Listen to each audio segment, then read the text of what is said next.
Hi, I'm Graham Hardwick from Agnova Technologies. We're here today to look at decontamination and cleaning of spray rigs.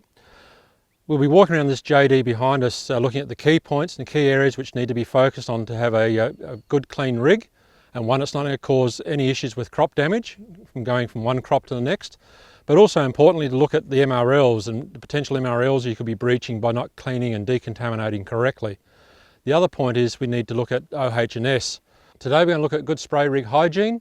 We're also going to look at the key capture points on this machine and also talk about PPE.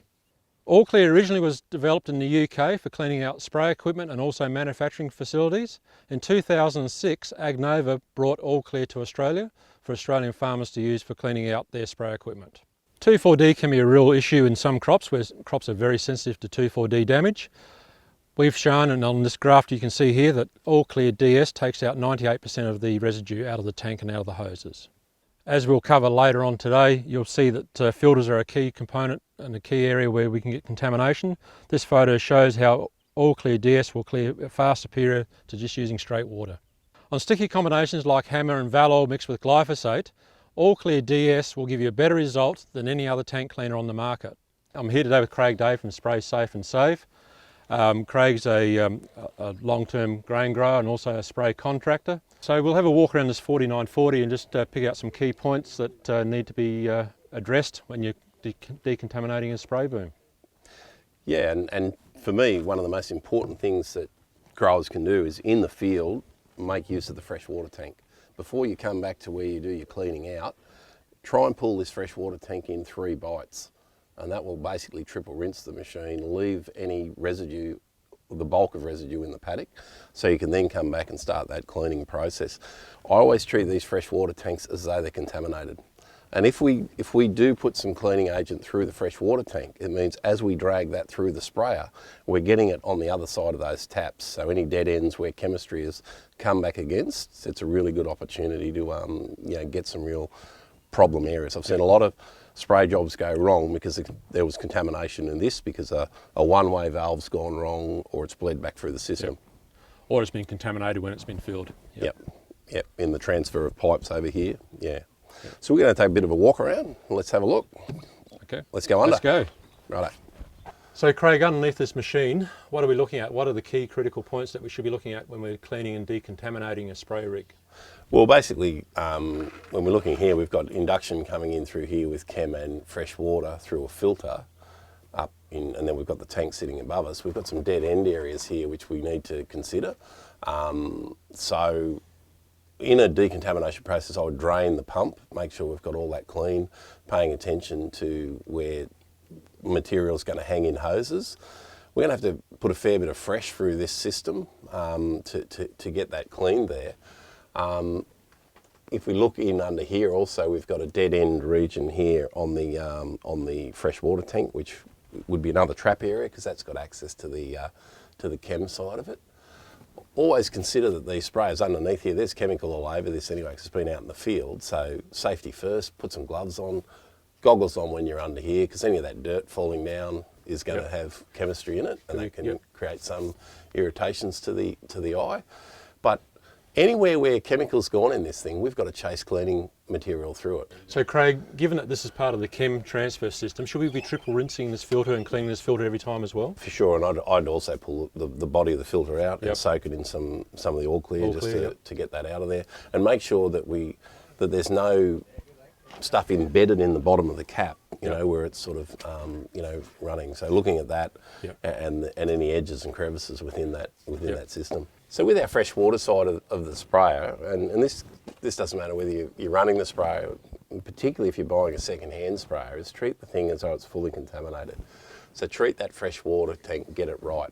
Never assume your one-way valve is working, because if they migrate back, you'll actually be putting contaminated material into the spray tank, into the fresh tank, and then back into the spray tank when you use the tank again.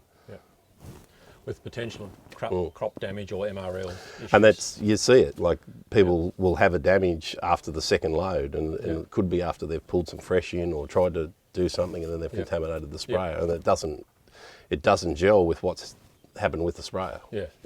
Okay, well obviously with our boomline filters here, we've got issues of trapping material at the bottom, so we need to pull those out.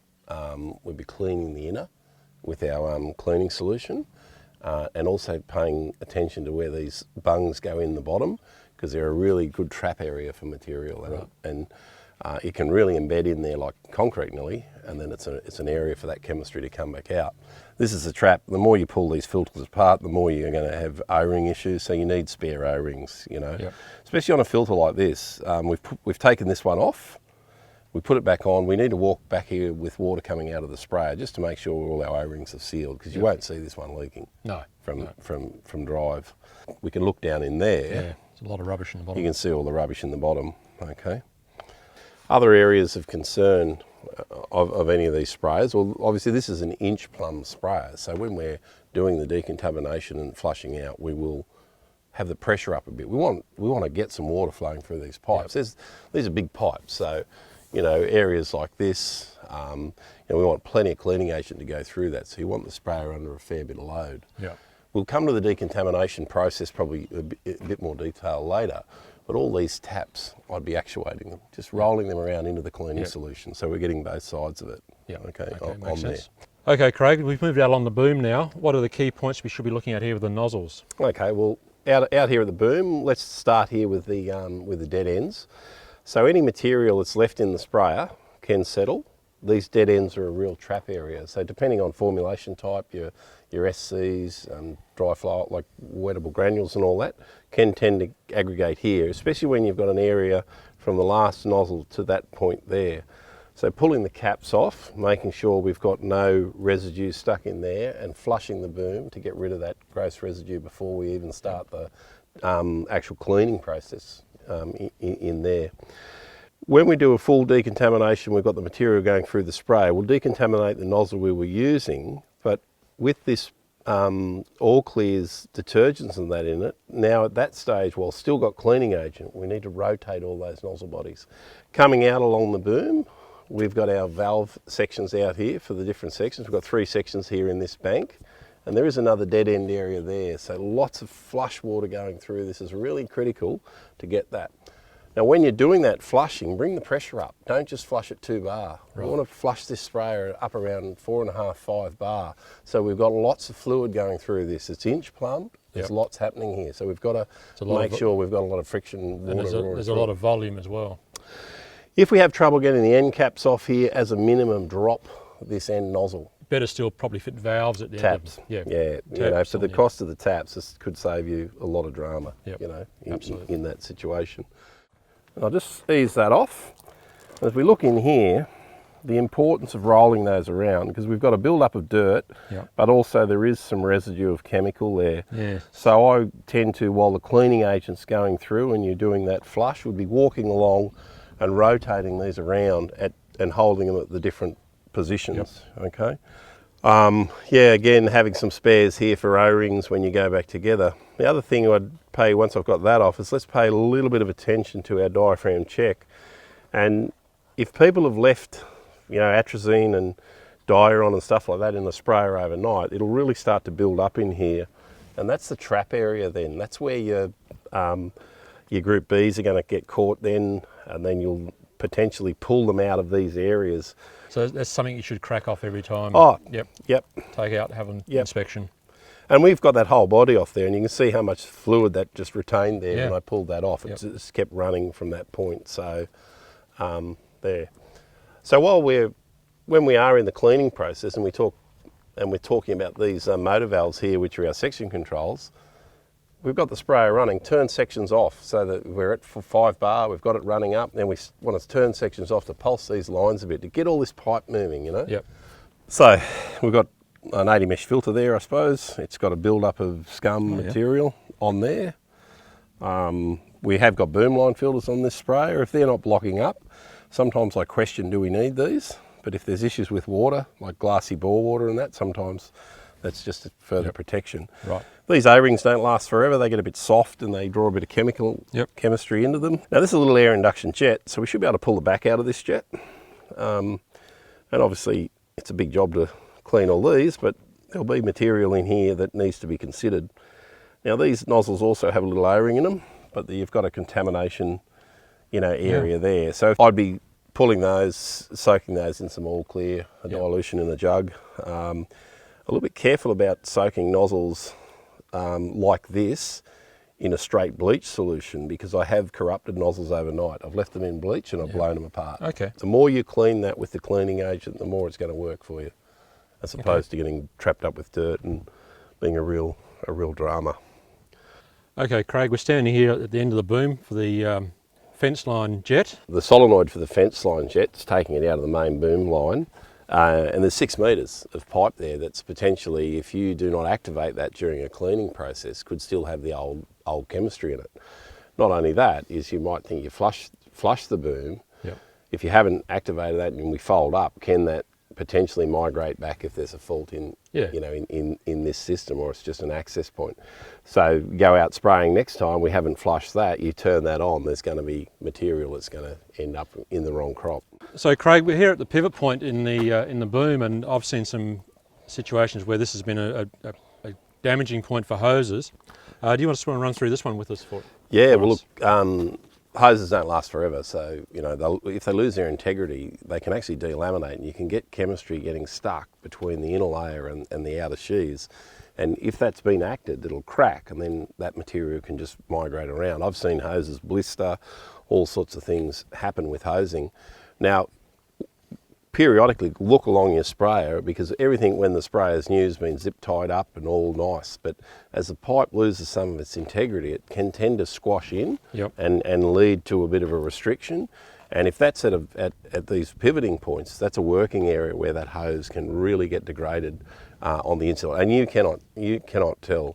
So with an older sprayer with hoses starting to degrade a bit, I'm very careful about, after a decontamination process, before I go spraying, is to flush some more fresh water through that sprayer. Okay, so what we're going to have a look at now, we're going to have a look at the hopper, and before we start on that, we'll talk about a bit of PPE. So I'm going to start playing with the hopper here now. So I've put my Quick and Safe apron on here, which gives me full protection.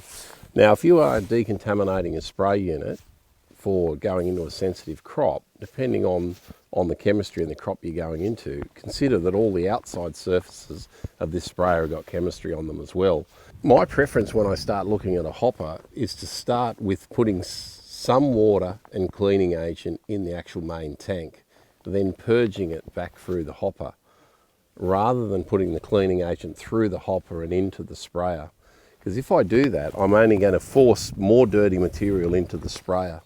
If I reverse it back through the drum rinsing nozzle and fill the hopper from the main tank with the cleaning agent and then drop it to the ground, I've actually made the sprayer a little bit cleaner before I go into a full decontamination process.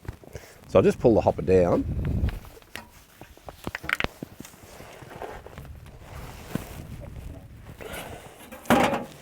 So when we're decontaminating the hopper, we want to cycle all the systems, all the taps, run cleaning agent through it, any of these pipes and taps, and also activate the drum rinsing nozzle. Once we've purged the hopper, by all means then put the cleaning agent through the hopper as you're filling the tank to get it into the main spray tank. Okay, so when you come up into the lid, you've got around the seal area, and we've got a few ledges and that in here, so just make sure that that's cleaned. It's, the cleaning material actually contacts in there, so our cleaning solution is going to get into there, so we get rid of any residues that could trap here. We want to visually check everything, all returns and agitation is working on the sprayer before we fill it right up. We've also, this sprayer is equipped with some tank rinsing nozzles, and it's critical that they're actually operating as well. Now, you might be able to explain to me, we've got two different options here on our all clear label, whether I've got tank rinsing nozzles or whether I haven't got tank rinsing nozzles. Well, if you've got internal cleaning nozzles within your tank, you don't need to fill the tank right up. You can come up 2,000-3,000 litres. What we actually say on the label is you need enough water in the tank to run the boom for about 30 minutes. Yep. So flushing for about 30 minutes. So if you've got internal sprinklers, you know they're working okay, you don't need to fill the tank right up to the top. However, if you don't have that, to get the full coverage on the whole inside of the tank, you need to fill the tank to the brim and use the rate that's on the label for that. I'd just like to point out, if this was also a second-hand machine that you just bought and you didn't know the cleaning history, I would probably be filling that tank up and let it soak for 24 hours, flushing it out, and then getting there with your gurney anyway and blasting all the hard corners, all the sharp corners, and make sure it's perfectly clean. For so both, you know you're starting with a clean machine. Yeah, and the beauty of the formulation of this is it can sit there. It's not going to settle out and create some other issue. You can sit there for 24 hours and it's not going to cause any issues. It's not going to drop back out of solution. No, and it's not going to corrode the tank or corrode the fittings. So. Yep, excellent. What about our mixing, our pre-mix or a batching machine, as we sometimes call them? Yeah, well, considering other areas of contamination, this has to be treated exactly the same as that sprayer there. Now, I try and avoid cleaning one of these and then putting it into the sprayer, because all I'm doing is transferring more contaminant into the sprayer. So I tend to clean this and then let this go to ground, so I can get rid of that rinsate that way. Pay particular attention to buckets and jugs. You know, they're a potential cross-contamination. You might have weighed out some Group B stuff and forgot about that, but it's in that jug. You know, it's a potential source. So making sure we activate all the operation of this, including any micromatic fitting areas that may have a dead end trapper chemistry still in them. So flush your micromatic fittings, flush any of the hoses you're using to come out of IBC, you know, pallets and so forth. Using our All Clear in here is going to be great to get this thing clean. Thanks for watching the All Clear DS video tutorial. Looking for further information or the latest list of products All Clear DS removes from spray equipment? This and more can be found on the Agnova website under All Clear DS General Agnote. Remember, a good spraying program begins with a clean boom spray and the correct PPE, so don't be caught short this season. All Clear DS, one product, one rate, the most consistent tank and boom cleaner on the market.